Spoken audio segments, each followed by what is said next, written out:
Alors à l'origine, c'était un roman, le premier titre que j'avais proposé, c'était Toutes celles qui portent la frange à la Kate Moss, qui était un titre qui me paraissait sympathique et qui rappelait une chanson bien connue qui passait en club ces derniers temps. Et on m'a dit que c'était pas assez intemporel, donc avec des amis, on s'est creusé la tête pour essayer de trouver un titre qui soit à la fois qui colle au livre, qui soit intéressant et je vais dire, qui effectivement ait ce côté mystérieux. Et c'est une amie en fait qui après plusieurs essais a fini par trouver ce titre, et c'est vrai que j'en suis très très content.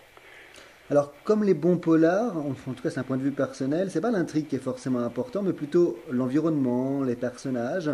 Alors, Oui. c'est vrai que vous, bon, le personnage principal de cet ouvrage, c'est quand même le milieu de la nuit. Oui, tout à fait. Alors c'est amusant ce que vous me dites parce que c'est effectivement une remarque que j'ai eu souvent, hein, et j'en suis tout à fait conscient, c'est que la valeur de mon roman n'est pas forcément dans l'intrigue, et plus, comme vous dites, oui, c'est ça, dans les personnages. Au niveau du monde de la nuit, c'est un monde que je connaissais bien, que je fréquentais beaucoup, et on m'a toujours dit écris sur ce que tu connais. Donc, plutôt que de mettre en place, j'allais dire, un héros comme d'habitude, policier ou journaliste, qui étaient des univers que je connaissais très peu, j'ai préféré le baser sur le côté clubbeur, sur le côté fêtard. C'est un peu un monde parallèle, hein, c'est un monde proche du nôtre, des citoyens lambda qui vivent le jour, mais un monde vraiment avec ses codes aussi, hein.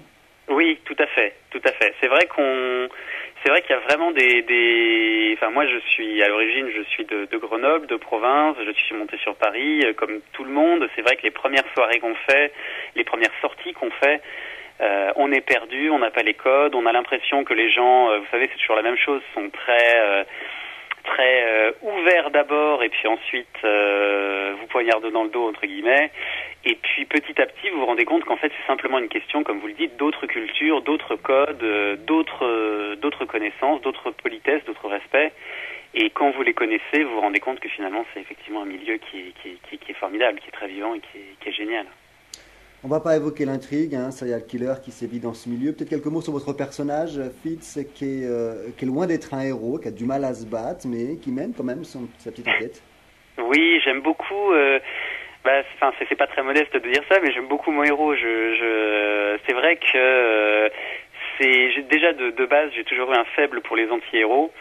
Et en fait, j'avais toujours, dans tous les livres, je suis fan de polar, donc je lis quand même beaucoup de polars, aussi bien français qu'américains, et avec des intrigues qui sont souvent très très bien tournées.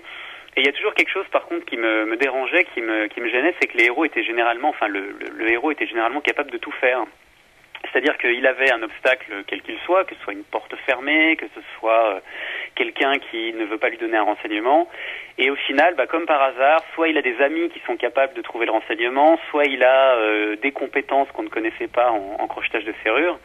Et c'est vrai que là, l'idée, c'était vraiment de faire un personnage comme vous et moi, un personnage du quotidien qui n'y connaît rien, enfin, sans vouloir vous vexer en disant comme vous et moi, mais qui n'a aucune compétence d'enquêteur et qui mène l'enquête comme personnellement, par exemple, je le ferais dans la même situation. Oui.